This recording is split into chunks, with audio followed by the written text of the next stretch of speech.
to Slow and Steady, the podcast where you get to follow along as we try to figure out how to build and run a SaaS. I'm Brian.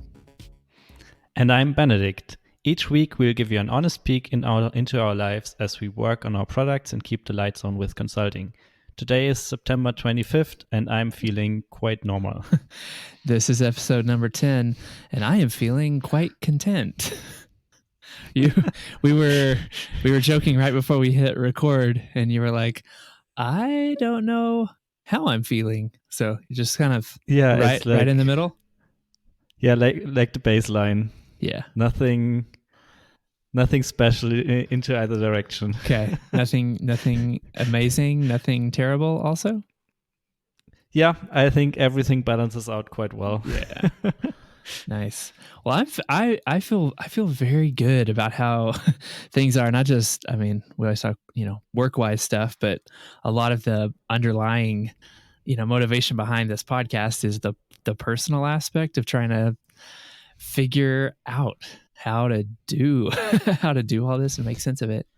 And last night was we had a birthday party for my wife. It's her 40th birthday, so kind of like a milestone when we had. Congrats. Thanks. Yeah, we had friends over, and like the weather was flawless. It was like a backyard dinner at our house.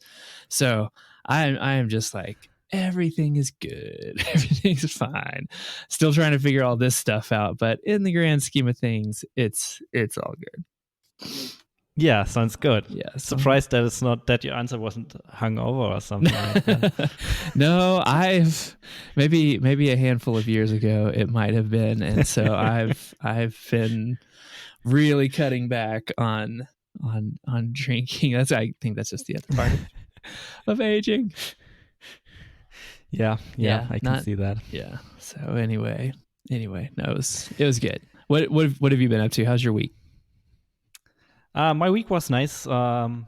Made some progress on the in-app messaging. Tried the experiment with the JSON Web Tokens. Worked really well. I think that's the direction I'm definitely going down.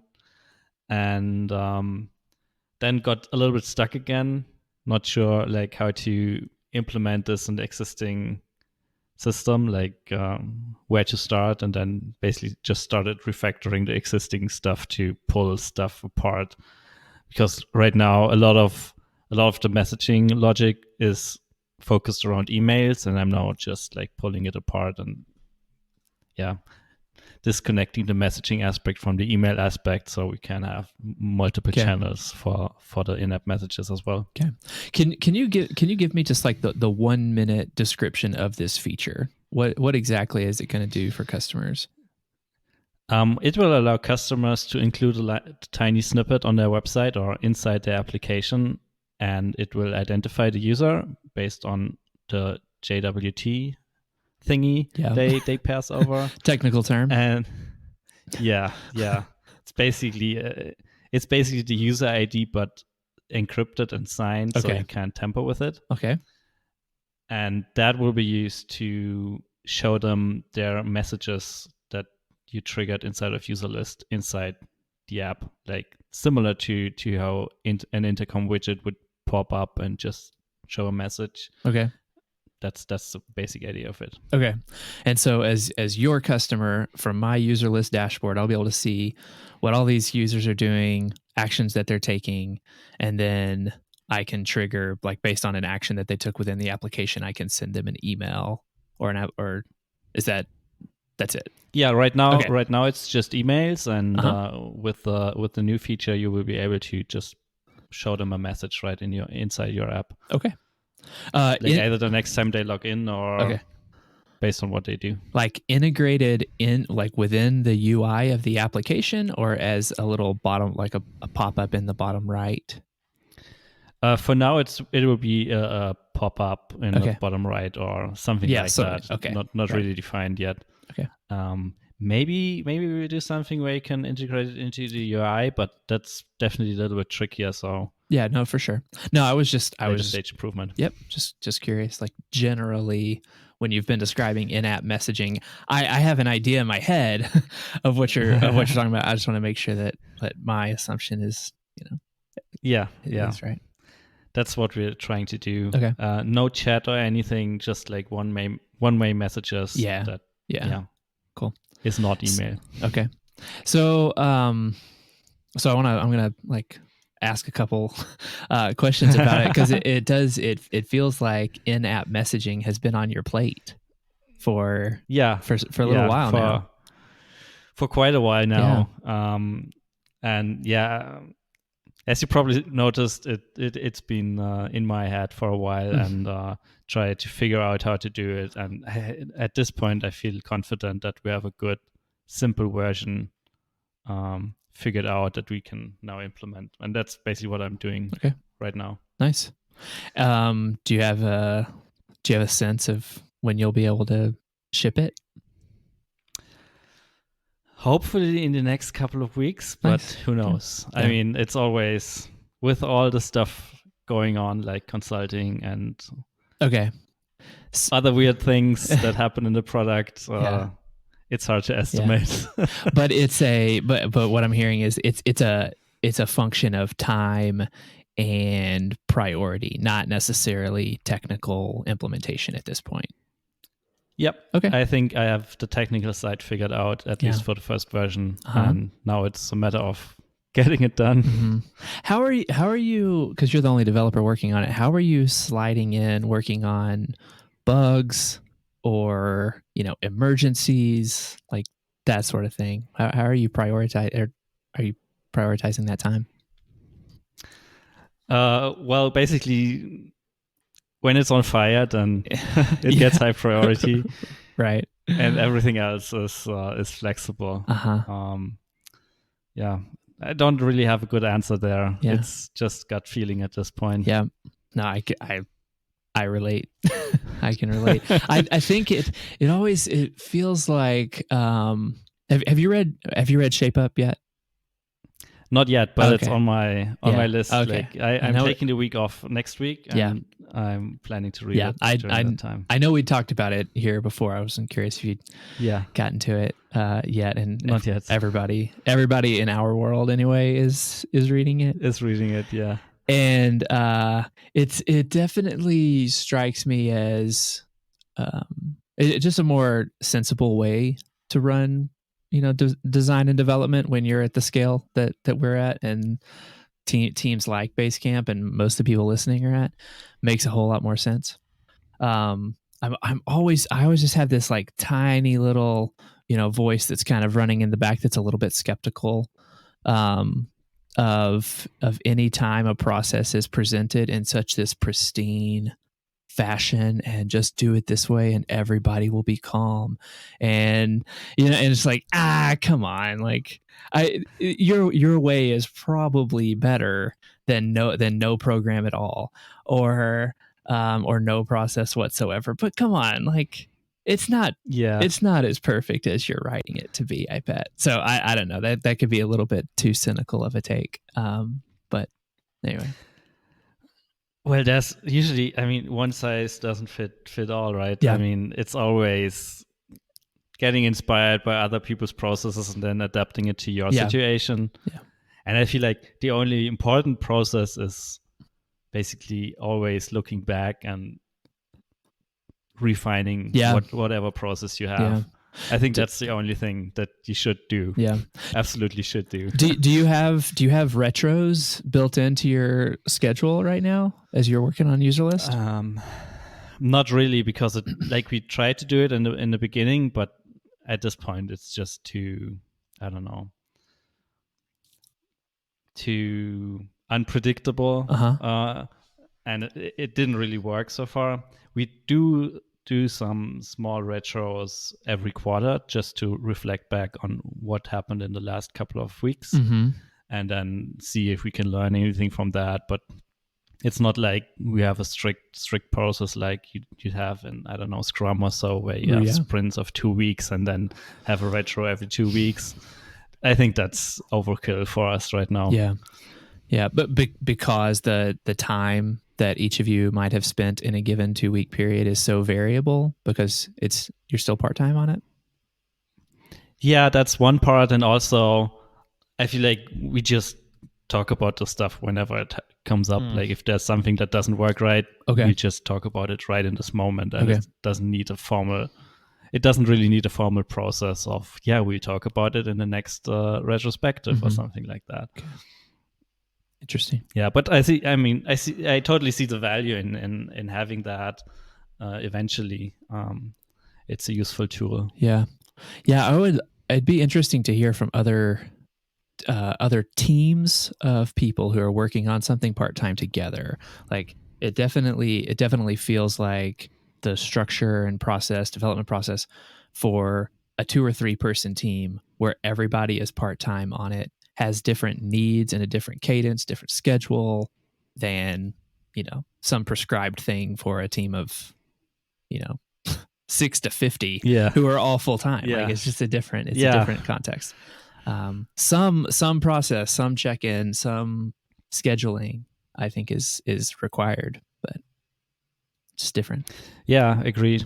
Yeah. But I feel like the part-time aspect of it makes it super hard to, like in every aspect, it makes it hard to plan. It makes it hard to, pull patterns or processes out of what you did in the last couple of weeks, because you're constantly jumping between projects and switching focus, and it's just it's a mess. What's the conversation like between you three right now then, in terms of like is there a timeline of one of us might try to go 3/4 time on this, or I know some investors have reached out. Like, is there any what's the conversation like right now in terms of here's what our time investment is like? Is this how we're going to run it for a little while, or is there a change there? Yeah, there's constant conversation going on there.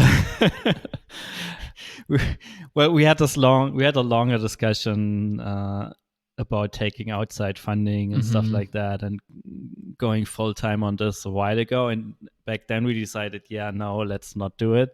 But it's been a recurring topic even after that. So I think it was just yesterday we had a call with an investment firm that I don't know, it wasn't super helpful because like we're definitely not going to take like VC funding and have the goal of building a super large enterprise. So it was pretty clear that that particular investment firm is probably not a good fit right now. Yeah. But like Tiny Seed and Earnest Capital and stuff like that, indie VC, always looks nice from the outside. Yeah. And there's an argument to be made that it might be a good idea to apply for something like that. Yeah. But then again, I feel like money isn't really our problem. Like, I think we could afford just going full time without taking outside money. Then there's the question. So why don't you? Yeah. And that's something we haven't figured out yet. Well, let me ask you right now. I mean, why don't you? If you could afford it, to go full time for 3 months and see where you're at. I think that, right now the question is if all 3 of us could go full time, because Claire is mostly doing consulting these days, and I'm not sure if I'd feel good about going full time on Userlist, but be the only one, or just like, okay. I feel like it's either all of us full time or none of us, because otherwise it feels a bit unfair that one person full time, one person taking a huge moving stuff forward while everyone else is doing other stuff on the side. Yeah, that feels kind of weird. And I think that's something we have to discuss eventually and then figure out. And maybe getting outside money is a way to resolve that, basically allowing everyone to go full time. Yeah, that is such an interesting point about the interpersonal dynamics. If one person is I'm foregoing any other income, I'm going full time on this because it makes sense for me, but then the other folks aren't. That's I hear you on it not being fair. I guess at the same time, if it if it works for one person and that's where the biggest need is for the company, then it's best for the company. I don't know. That's a hard one.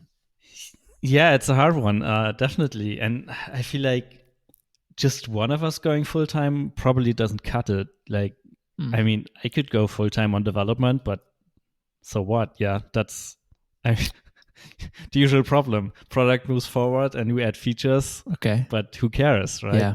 I mean, we still have because user acquisition isn't growing. signing up. Yeah, right. You still need to do marketing and stuff like that. So I feel like if this should really work, then we should all go full time.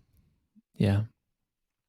Well, all right. Keep us posted, man. Best of luck on we'll do. Continuing to find that balance. Yeah. What's going on in your week? Let's see. I had a couple of good things I'll update on. One thing I wanted to say is your friend Michael at, is it Newsy? Is that how it's pronounced? I think so, yeah. Okay. Newsy reached out. It was when we were talking about writing custom proposals and all that sort of thing. And so I felt really bad about that episode after we recorded it, realizing that I never even mentioned him in that episode because like Newsy is like the perfect tool for writing proposals. Yeah. So it's proposal software. So he reached out and was like, "Hey, I got this thing. Like, here's a little test account and then give it a whirl." So that was kind of him. I also got a Twitter message from David. This is Ope Idris. I asked him how to pronounce it, and he said, "Just call me David." But it was back from hi, David. Hi, David. It was back from like a few episodes ago, and he was when we were talking about putting some time and energy into the website, content marketing, and all that, or just like, is it just direct sales? Like, you're a consultant, just do direct sales. He was sharing from his experience, like, just keep doing direct sales. With your website being more productized, you should be able to have a better reference for clients, which will allow for some less customized work and reducing the mental load for you. Just talking from his experience that he's, still, there's going to be some custom stuff, but having some packages defined kind of helps put some, like, maybe a little bit of rails on the road. So that was some good feedback there. So thanks, David, for listening and for reaching out.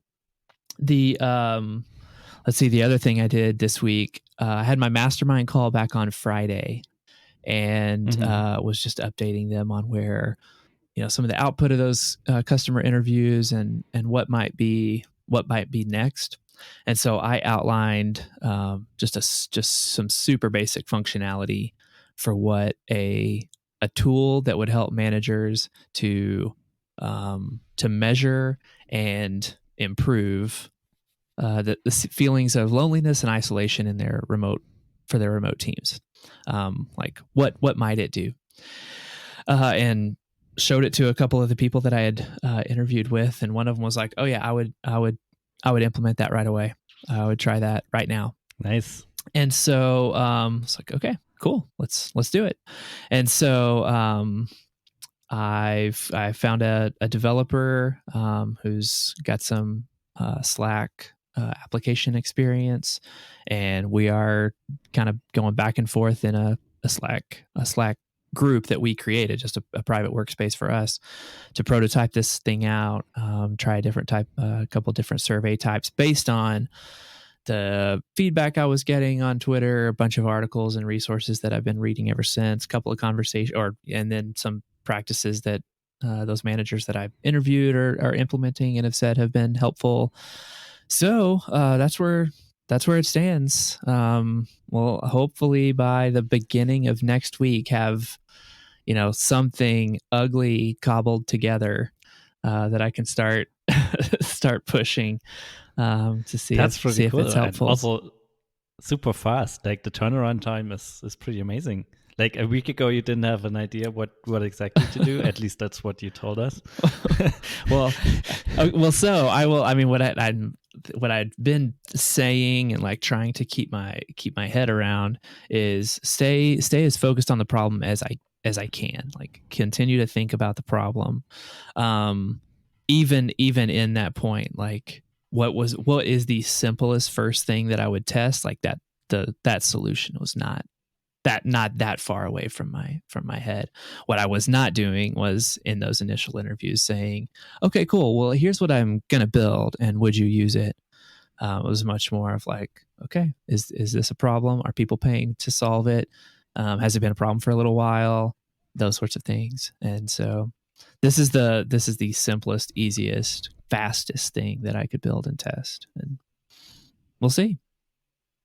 Cool. So do you want to share like what exactly it's doing? It sounds Okay. like it's a Slack app. Yeah. So it's basic. And it just like sends out messages to everyone once per week, or how does it work? Yeah. So it's just going to be an automated survey tool that the manager will say at this appointed time to my direct reports, send these 7 questions, 6 or 7, that are, I mean, I could pull them up, but they're, it's just basically like, how are you feeling these days? Red, orange, or green, where it gives like a couple of adjectives. How many video calls did you have with your teammates this week? And a drop down. Did you attend any community events or meetups this week? How satisfied are you with your home office or co-working space? How can we help you improve your workspace? How many days this week did you work outside of your home? And is there anything else that we should know about? And so I am 100% certain that that set of questions is not the right set of questions, or is not the perfect set of questions. But those are definitely patterns that showed up across teams of all types. Like these are the things that we want our people to be doing. And so where, exactly how much nudging or suggestions the tool will make to the manager based on those responses, I'm not thinking about that in the least just yet. I think that there are some obvious potential product automations in there. But right now it is, will managers, give over their credit card number in order to implement a tool that does this and kind of keeps tabs on these specific questions having to do with loneliness and isolation for remote teams. Yeah, makes sense. One thing that just came to mind is, how do you feel about like building a bot that talks to people versus the manager just talking to them? Yep. So, so what it for sure will not do is fix the problem on its own, or replace like the personal interaction, and that's the whole point. And so ideally the other practice that for sure managers ought to be doing is having weekly one-on-ones on video calls with their team. And so the responses to this survey is going to be like a conversation point for those conversations, and for sure noticing trends over time, will be really, really important as time goes on. Like sometimes you don't realize, I've like been kind of in the orange and red zone for a little while here. I'm going to all these meetups, I'm getting out of the house, but I've been rating my co-working space as like a -1 for 6 weeks now. What can we do about that? Or any other variable on there. I think the reason that I'm optimistic that something so simple can actually have an effect is this, not to get woo woo, but there's this great Carl Jung quote that is, until we make the unconscious conscious, it will direct our lives and we will call it fate. And so I think so often just simple practices of, how am I feeling? Why am I feeling that way? Why do I think that? And just bringing those like answers that are just a level or two down up into a conversation just unlocks so many feelings of stuckness in people. And so that's my philosophy and approach right now, that something that simple it probably has the capacity to make some very outsized, some pretty high impact. We'll see. Sounds like there's also, it's not only useful for managers but for like employees themselves as well. Like just looking at your own answers over time is probably interesting as well. Yeah, I mean, I would find this tool to be really interesting and useful. At the previous startup I was at, we used this tool called 15Five, and it's definitely about engagement and culture. It also kind of, to a degree, it's about like employee output and KPIs and blah blah blah. But I loved using that tool personally. Like, it was just a really great reflective tool. So yeah, I'm with you. I'm hopeful that the responses are not only going to be helpful for the manager, but insightful for the for the employee as well. So one thing that it's not going to do yet, because it would be additional functionality, would be some questions that do not get reported up to the manager, but that are a little bit just more but are only for the employee, like introspective 30 to 45 seconds of journaling, even, that I think would be having just some. How do you feel about your job? Yes. How's your manager today? Yeah. And there's all sorts of, research on the importance of anonymous, feedback up the chain, but I'm not worried about that yet. I think just introspection at a very, very, very local level is almost never bad. Yeah. So going back to the retrospectives and refining your own processes. Yes, totally.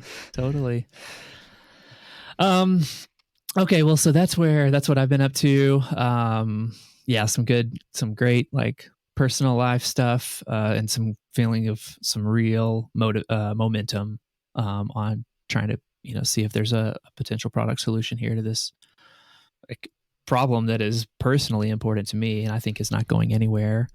So we will see. Yeah, sounds great. Like you're making really good progress, and it sounds like you already have one potential customer. Is that right? Yeah, that's right. So awesome. That would be. I would love nothing more than to like get that get that tiny little thing shipped and actually have somebody sign up and use it. So we'll. And will they pay for it? Yeah. I kind of we were talking, and he was saying like the $5 per seat model that so many Slack integrations use makes sense to him, and so I don't know how I feel about that. I have to do a lot more thinking on how exactly do I want to position it. And so we'll see. And is that like $5 per user on the team? Yeah.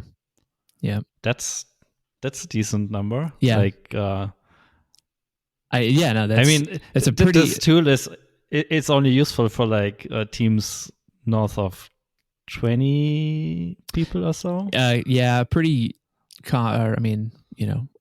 The number that a handful of people threw out was like, after we got bigger than 12, it started to feel like not everybody was completely connected. So anything under that, you probably just, your people intrinsically and naturally. I still think that people on that team would be feeling isolated, just as a percentage, but like probably not going to be implemented until you're upwards of that. So yeah, if just a team of 10, still like 20 starting price $5 a month. Yeah, starting price of like $50 or so is a good starting point. Yeah, it has the sticker price of feeling low, like $5. But then that's actually a pretty decent account size. Yeah. Sorry, what were you about to say? Yeah, I had a thought or a question, but it escaped me. Okay, no worries. It was something pricing related, but I don't remember. Yeah. I mean, I'll start there. It's also kind of a pretty common model on these sorts of things. Even 15Five was doing it this way, like even 8 years ago, and it's like it's persisted. Yeah. I remembered. Oh, what is it? Yeah. So how would this work? Like, would your application just look at the team count and calculate the price on that, or would people invite people into this tool? Great question. I mean, I imagine out of the gate, I'm not going to try to do self-serve, and be willing to negotiate. Like, okay, yeah, let's give you this pricing between 15 and 30 people, so that you can add and remove people without needing to change your invoice.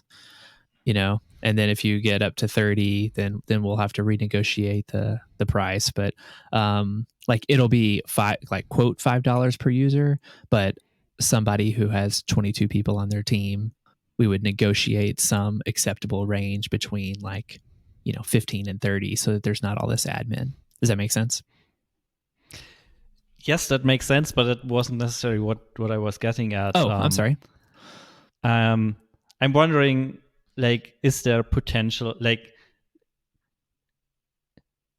once you add this to your Slack team, will it work for everyone, or do you have to explicitly add users to it? Yeah, it will work for everyone. Like, it gets connected by an administrator, and then the tool has access to the full list of users.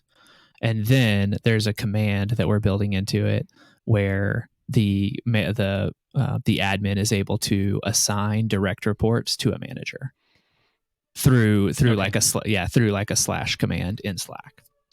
So that's how reporting will work. And then you charge for everyone on the team, or just the people who are assigned? I mean, I haven't negotiated a contract yet, but I would say everybody on the team is where it would begin. Being able to pull filter and remove certain users from the total list would be additional functionality that is something I would need to add. Yeah, and also sounds like it's a bit contra to the idea of the thing. Like, you want to surface lonely people, but you can remove people from it. Yeah, yeah. I mean, it's a bit. Yeah, something I'm definitely anticipating is that this team of 15 in a company of 200 want it. And so, I expect that that's going to happen very, very quickly. So, that's all good. I mean, I can manually do that, and build it in a negotiation. It's not the end of the world. I guess it's probably not as big of a problem as I initially thought, because what's the point of having the tool for everyone if there's just one manager actually looking at those answers and talking with people about it? The value isn't necessarily in collecting the data, but in acting on it. So it's probably still fine to not have it for everyone. Because you could have it for everyone and they still wouldn't see any benefits from it because no one cared. Yeah, if the team's not using it, it's not going to do anything. I mean, we'll see. Yeah. Nice. I'm excited. This is moving forward. Pretty good. I'm excited as well. It feels like some good momentum. So one thing I wanted to talk about before we hung up is something that you sent to me after our last call, which was the Brian Casel on at the end of Bootstrapped Web. Was that a week or 2 weeks ago? Yeah, something like that. Okay. You said, "Hey, listen to this clip on here," and it was basically he was talking about shows of this format, like Build It in Public, Bootstrappers, and and he did not mention our show specifically when he was talking about this. But I'll say this in a minute. But he was basically this is Brian talking. Or Brian Casel talking. Sorry.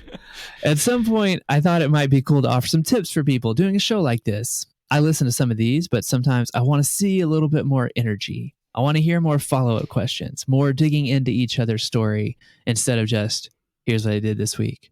Okay, cool. He said, that's juicy. That's what people want to hear. So he did not mention our show specifically. But according to my wife, he could have, because she was saying, and I have not gone back and listened to them. I'm not sure that would be helpful exercise. But the first two and three episodes were just like very low energy. But I mean, we were still getting like, we literally did not know each other. Yeah. I think we improved on that part a little bit. Okay.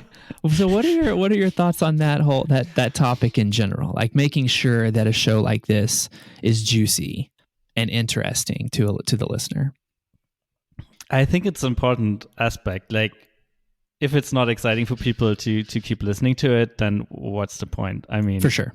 We don't have to record this and publish this if we just want to chat and talk to each other and report what we did in the last week or so. Right. So what do you think holds you back from digging in a little bit more on my story? Like, if what people want is like the juice and drama. I don't know. Like, I think I'm trying to dig in a little bit. The question is like, how deep do we want to dig? Like, do we talk about childhood dramas and tell me about your mother? Yeah. Yeah. It's like, I'm not sure what I think about pricing yet. Really? Why not? What's that related to? No, but is there a deep fear related to pricing? Yeah. I think, okay, I'll answer my own question, which is like, I mean, you don't want to appear rude, like that's the first thing, is you want to be polite to somebody. And like in typical conversation in the world, that's part of being a good member of society, is knowing where the conversation will go that would be uncomfortable for the other person. And often you don't go there. Yeah, that's true. Yeah. The paradox for a show like this is that is where it is interesting for random anonymous internet listener, is where is the conflict, where the conversation is getting helpful. That's true. Yeah. Like, getting out of the comfort zone is usually a good thing. Mm-hmm. Like, not always, but yeah, you can improve and learn once you're outside of the comfort zone. Mm-hmm. But then again, like, I don't feel like we should make this podcast like the stressful moment of the week for each of us. Yeah. Oh, I have to go on a call with Brian. He'll ask tough questions. He's again. really going to push me. Yeah, well, I mean, I think it is worth, like, it is worth acknowledging that and getting serious about that point, because Casel is right. If shows like this one are just basically pleasant conversations, they probably shouldn't be produced. Yeah. And or well, that's not true. I mean, produce it, publish it, make it public. That's fine. They probably won't get listened to. That's probably the more accurate thing to say. Like, do it all you want. Nobody's going to stop you. You don't have to ask for permission to put something on the internet. As to whether or not it's worth listening to, that's different. That's a different question. So you're totally right that when conversation gets uncomfortable, that is actually where you start to learn something new, and that's where change comes from.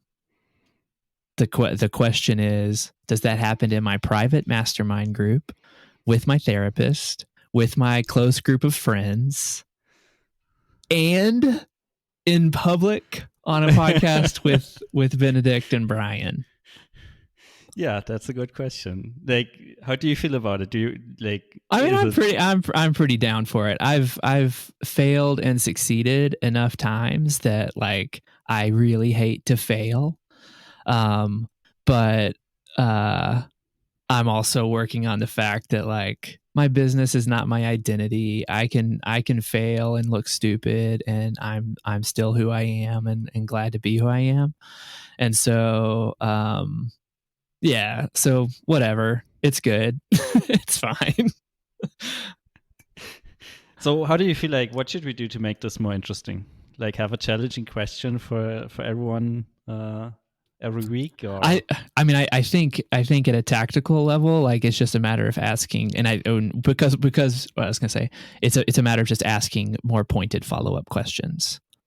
I think that's where it can begin. Just one thought, and so I think we're both a little bit more aware of that, like this time around, because we had listened to that podcast and given it some thought as to, oh wow, could he have been talking about our show? But I also like I like your thought of like one question that we always ask.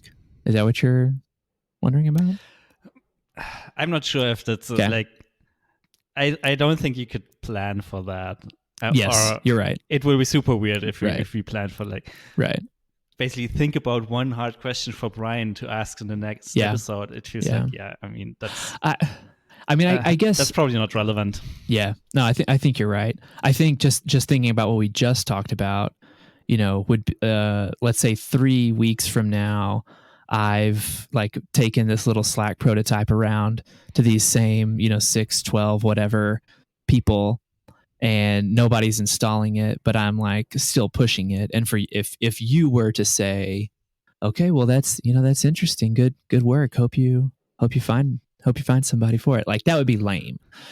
What the listeners would want you to say is, hey man, you've been pushing this for a while, like when are you going to give up on it?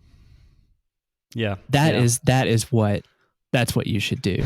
Or I mean, and I'll just throw this out there, like if in 4 weeks you're like, so in-app messaging, I'm still working on JWT. Like, okay, hey, why is that? Why is that? I'm definitely waiting for that question every single week we talk about this. Okay. Well, and I don't have a good answer, so please don't ask.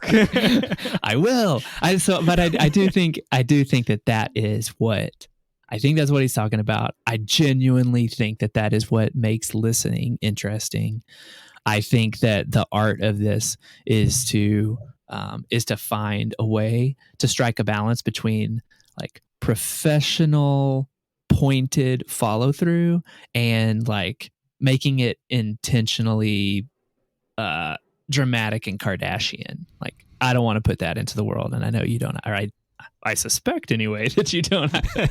But there's a reason that drama is compelling. It's because people like to listen to stories, and stories where things happen and conflict is introduced. It's more interesting. Period. Yeah, definitely. Just wonder, like, if it's possible to keep like do this from week to week. Like I have a feeling that sometimes our weeks will be just not as dramatic. Yeah, as people would like. That's. I mean, in the end, we're just. I think that's fair. Living normal lives. Yeah, I think it's totally fair that this eventually might need to go to every other week schedule. Hey, here's another idea I just had on how to introduce a lot of drama that would keep you from being rude and keep me from being rude. Is if listeners tweeted to you and me like the hard pointed questions, and so then you could be like, hey, I'm not asking you this, Natalie from Illinois wants to know, you know what I mean? Yeah, I mean, it requires also quite interesting. It requires engagement from the audience, but that is definitely a way to bring in like exactly what people are wondering about, exactly what sort of questions they would want followed up on. And then we don't have to be rude. It's somebody else that just wants to know. It's our listeners. It's the audience. Yeah. All right. Not sure if that's a good thing to keep us motivated with podcasting. We'll see. We record this one for the rude audience. It's not rude, just curious. All right, we should wrap this up. But the final thing is that you will not be here next week. Yes, I won't be here next week. I'm taking the week off. Cool. I'm going hiking and stuff like that in southern Germany. Nice. That sounds awesome. Yeah. Share the weather pictures. Will be nice. Yeah. Well, so Derek Reimer is going to be the guest co-host with me, which will be really cool. I've never met him. And so this will be really, really cool. Co-host of Art of Product. If you're listening to this show, you're probably listening to that one. If you're listening to this show and not listening to that one, how'd you find this show first? And anyway, so that'll be really fun. And we'll I'm looking forward to hearing about your trip. Hope you have some great hikes, man. Yeah, me too. And I'll definitely listen to that episode next week. Yeah. Great. Cool.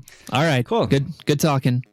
Show notes at slowandsteadypodcast.com. You can talk to us on Twitter. Send us your most pointed, rude, curious questions.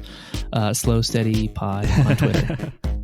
Yeah, or if you have other suggestions to how to make this interesting week over week, let us know. All right. Talk later. Bye.